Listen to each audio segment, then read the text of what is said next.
You're listening to the Today's Family Lawyer podcast, the leading source of daily news and insight for family law practitioners in England and Wales. Sign up to our free weekly newsletter at todaysfamilylawyer.co.uk and subscribe to hear all the latest news and views from across the family law sector. You can also follow us on LinkedIn and Twitter. Hello and welcome along to the latest Today's Family Lawyer podcast. Today we're talking divorce. Not always my favourite subject, if I'm completely honest, but definitely a favourite subject for our guest today, Annabel Andreou, who's a family divorce lawyer at Debenhams Ottaway.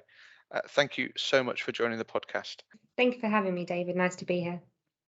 Tell us a little bit about your experience in the team at Debenhams Ottaway and your experience as a divorce lawyer.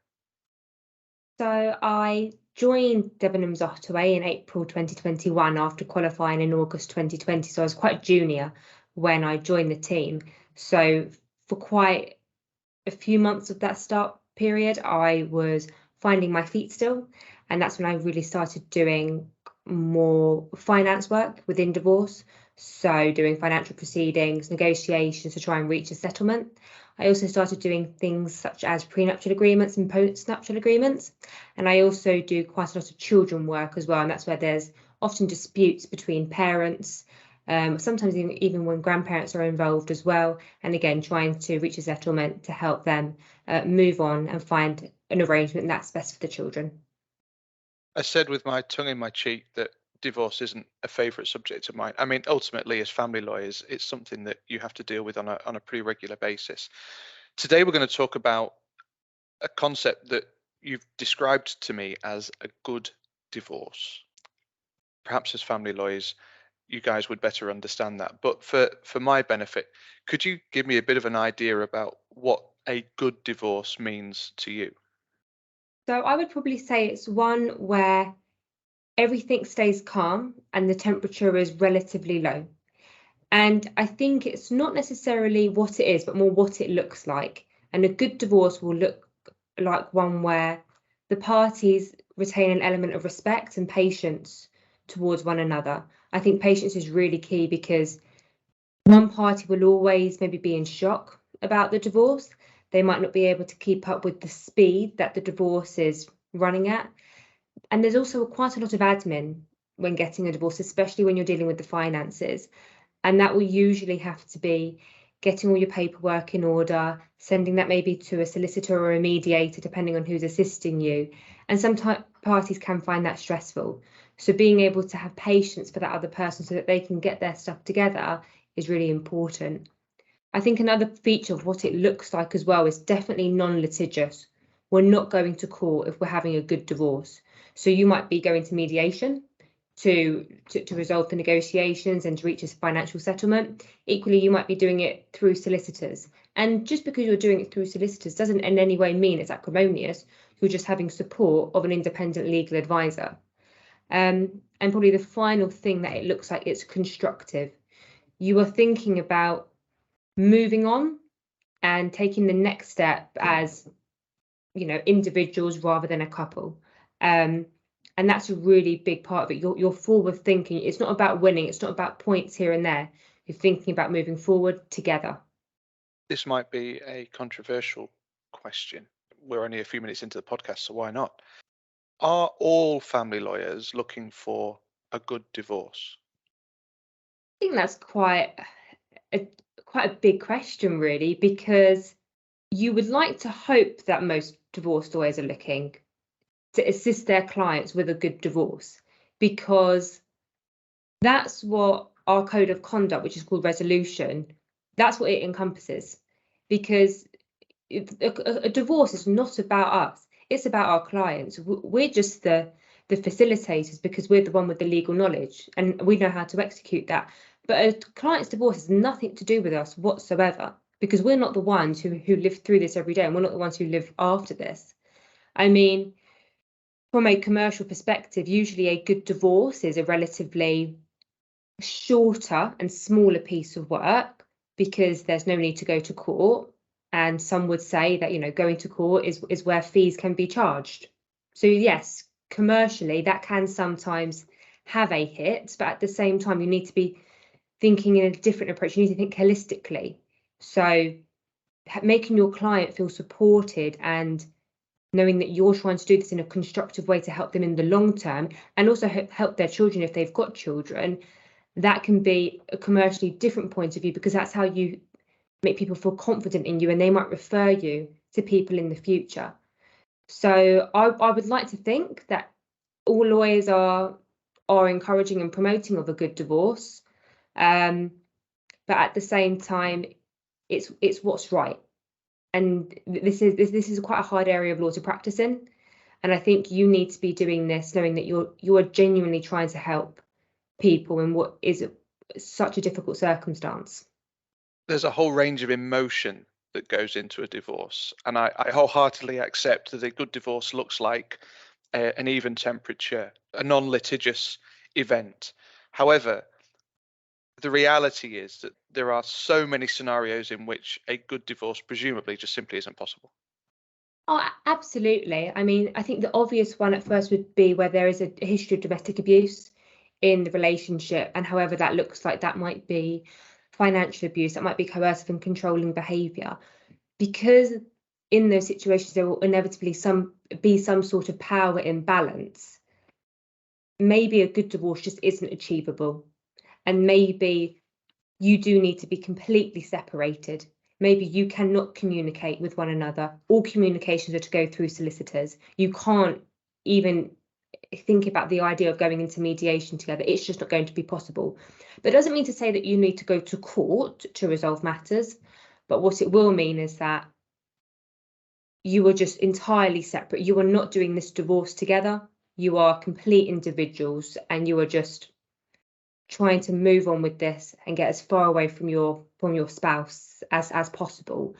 Just to sort of think about what it might look like. If I've got a couple who I know there is tension, but they can sometimes talk about things together, I might say, sit down with a drink of your choice, whether that's a coffee or a wine, and think about what needs to be sorted out and see what you can discuss together, because they'll always be the people who know their case better. They will know what they need. They will know what their children need. However, a couple who can't engage in a good divorce will just do everything through solicitors. They do not want to talk to each other. They might not even be living with one another anymore, and everything will go through lawyers or other professionals. Is there a time frame that works best for a good divorce? We're not necessarily wanting to do it immediately after the separation, or are we? Not really. I mean, there are lots of couples who will be thinking about the idea of a divorce and maybe even like living separately before they actually take real steps to progress a divorce. Sometimes a good divorce might actually look quite slow, because as I said to you earlier, it's about patience. So if one party maybe needs a bit of time to maybe go to some therapy, or just take their time dealing with all the finances, maybe because they've got other things going on, that is a good divorce because it's recognition and respect from the other party. Sometimes what you could do, if you were in quite a litigious situation, if the other party was being slow, maybe because they were stressed or in a state of depression or anxiety, the other person could issue financial remedy proceedings to get the benefit of a court timetable in place.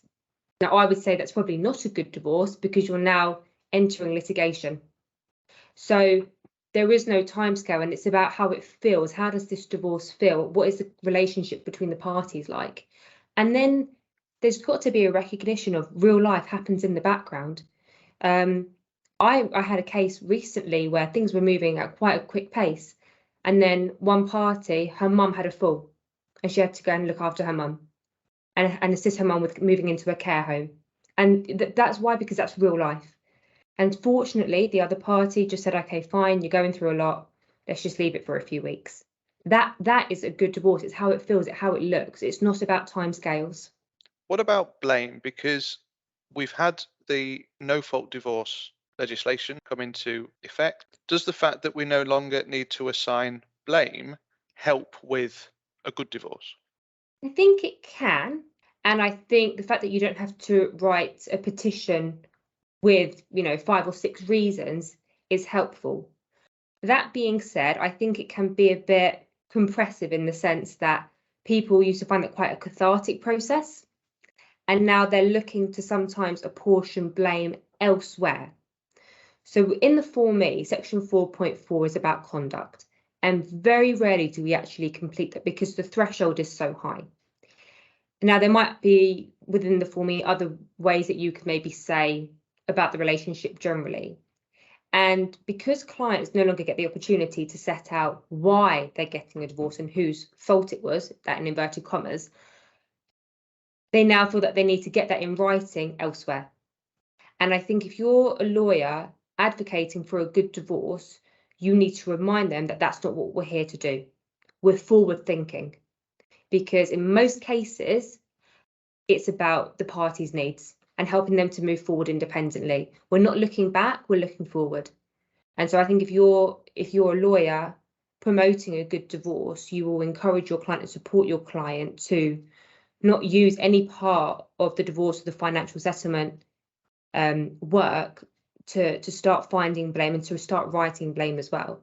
And sometimes if a client is in a position where they really just need to get it out, they should be exploring other avenues. And as a good lawyer, you should be saying, okay, think about therapy, think about counselling, because the family law and divorce arena is not the place for that. And also, as lawyers, we shouldn't be giving that support and advice. That's not our job. We're not qualified to do that. So at the moment, it's a bit sort of two token. That's really interesting, because the other side of that coin is punishment. If there is blame, even if it's not written down, there is a feeling of the need to punish the other party, particularly if there's been infidelity of some description. How do you as lawyers get your client to move away from that need to punish? I think it's got to be from the outset, because usually, and you do see it in cases like you say of infidelity, where from the outset they just want to make sure that they win, inverted commas, because they have been let down and hurt by their partner. And so you have to go from the outset that this is not what it's about. And that is difficult news to deliver to a client. And there are all sorts of reasons why that might feel unfair, but that is not what the family court is designed to do in this country. It's a court where needs need to be established, needs need to be met, and the matrimonial pot really will be distributed on that basis. So yes, it might be the case that your partner has left you, and that really hurts, and that has broken the family, and that has really upset your children. But nonetheless, the principles remain the same. And I think saying that from the offset allows that person to process that and in their own time move on, whilst at the same time you say, think about maybe counselling, think about maybe some therapy to assist you in moving on and getting through these feelings of hurt and pain. Because ultimately, when you start to deal with the money and the finances and the property, you've got to come into that with a business attitude. And you can't let feelings of hurt and upset diffuse your mind when you've got to be thinking really about your future and your children's future. How much are clients entering this process without really fully understanding that, though? Because you think about depictions on television, popular culture, that kind of thing. I'm not completely convinced that people come into a divorce proceeding with that mindset. Is that your experience? That is my experience. I think people always want to ensure that they're going to be okay. But I think a lot of clients don't really know what that looks like and how you're going to reach that end goal. And to be honest, why would you? Without sort of having legal training, why would you know to complete the Form E and so forth? I mean, even when I look at a Form E, there are parts of it that can seem quite confusing and can seem quite daunting. And also, what do you do after you've exchanged Forms E?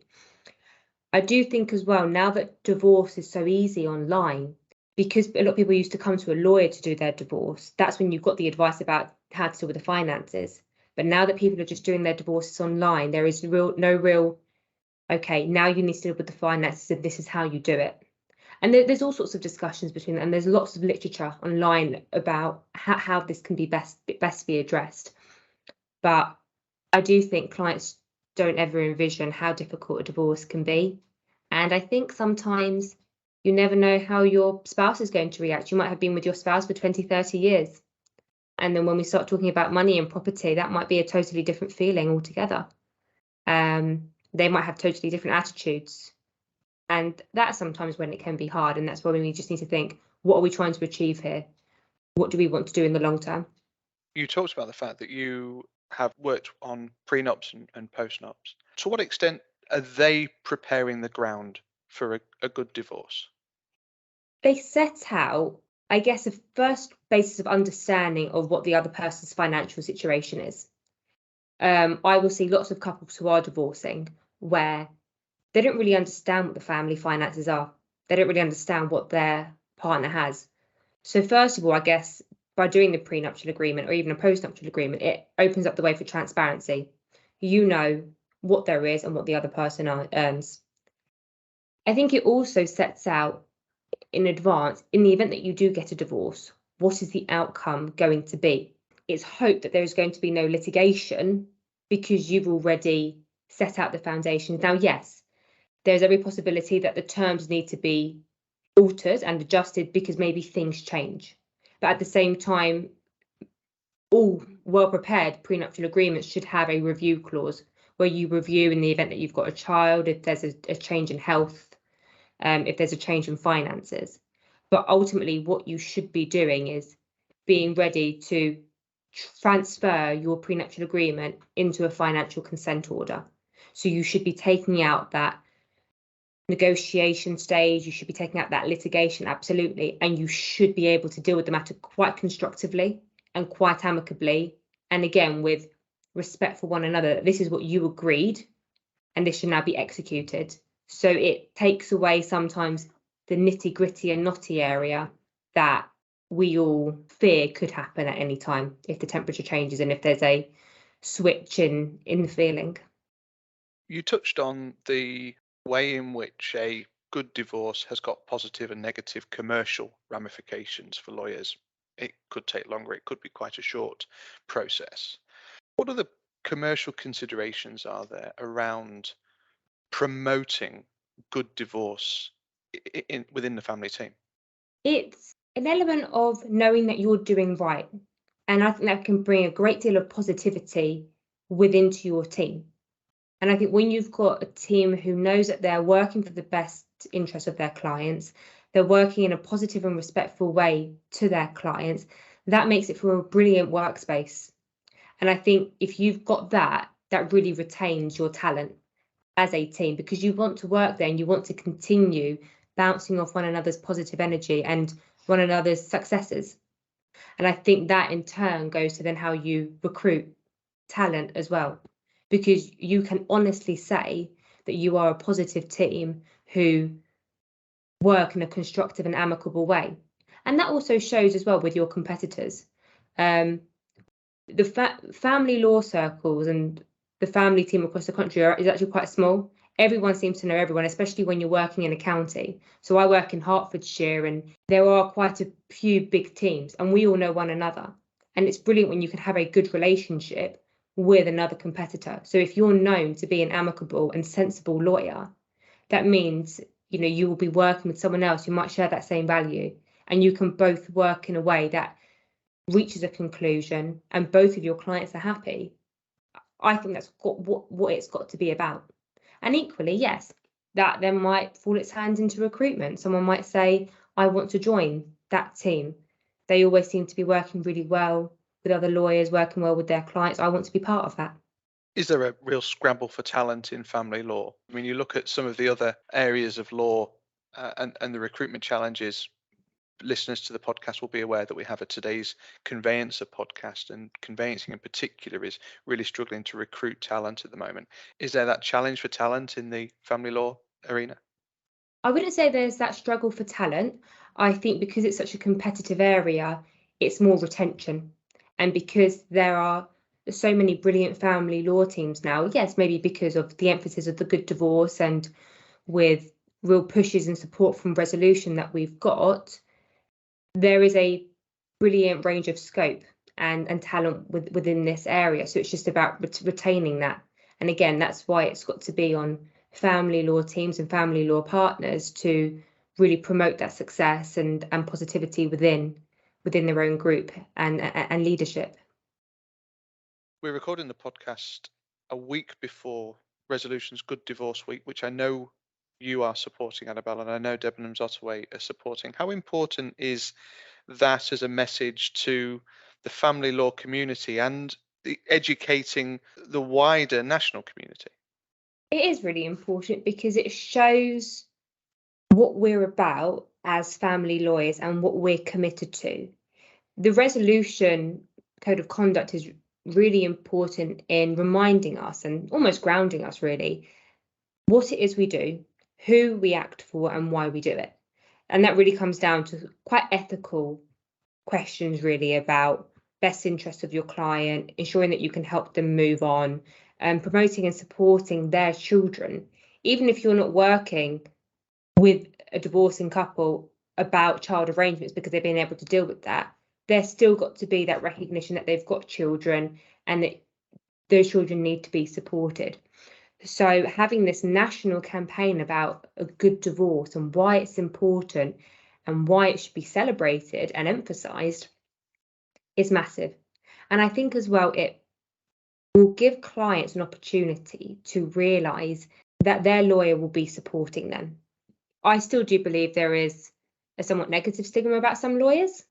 And now being able to say that you are a lawyer who genuinely support and echoes ideas of the good divorce will really hopefully get that client on board with you and say that we're going to be working through this together. And we're going to work through this divorce together so that we can get a brilliant outcome that allows you to move on independently. And I think that's what it's really got to be about. And I think as well, between lawyers, it's got to say that I'm ready to work with you in a sensible and collaborative way so that we can move on and help our clients without the need for tit-for-tat correspondence, without the need for point scoring, in inverted commas, and allowing them to take the next step in what their life will be in the future. Do you think family law is shedding that stigma around the traditional view that it wasn't particularly engaged in mediation or alternative dispute resolution? Do you think that actually we're now moving in a direction more toward encouraging the good divorce? I think the majority of us are trying to. Sometimes it won't be possible just because maybe of the client way and their manner and their attitude. But I think as lawyers, we are trying to promote it from the offset. I think it will largely be dependent sometimes on that firm's culture and that firm's attitude as to how they approach their client's needs, their client culture, their client experience. And I think, as we discussed earlier, there is sometimes a real monetary recognition of this as well. If you've got a good divorce whereby the parties maybe go to mediation and then your only involvement is preparing the financial consent order, if you compare that to the fees which might be raised in comparison to a full-blown litigation where you're going to a final hearing, that is significant, and that is tens of thousands of pounds which will not be billed. But like I said earlier, I think we as a community of lawyers are getting better at recognising this is not about us, this is not our divorce, and this is not our future. So if we continue to echo that message, you will see fees, but in a different light. You will see them through referrals. You will see them through more work. You might also see them through cross referrals because that client might want to stay working with your firm, whether it might be to do their will, to do their conveyancing, or to do something else. So it's got to be a switch in the general attitude from the firm's needs ultimately to client experience and to client culture. I think that's a really neat summary of the discussion, Annabel. And I really, really appreciate you joining the podcast today. Thank you very much indeed. It's been a delight to have you on. Thank you very much, David. I think you've laid a challenge out as well to people listening that good divorce is possible. And I think you've really scoped out what a good divorce might look like as well. So thank you very much indeed. The Today's Family Lawyer podcast is available on your preferred podcast provider. It's also available on todaysfamilylawyer.co.uk. My thanks to Annabel. Thank you for listening, and we'll see you again soon. You're listening to the Today's Family Lawyer podcast, the leading source of daily news and insight for family law practitioners in England and Wales. Sign up to our free weekly newsletter at todaysfamilylawyer.co.uk and subscribe to hear all the latest news and views from across the family law sector. You can also follow us on LinkedIn and Twitter.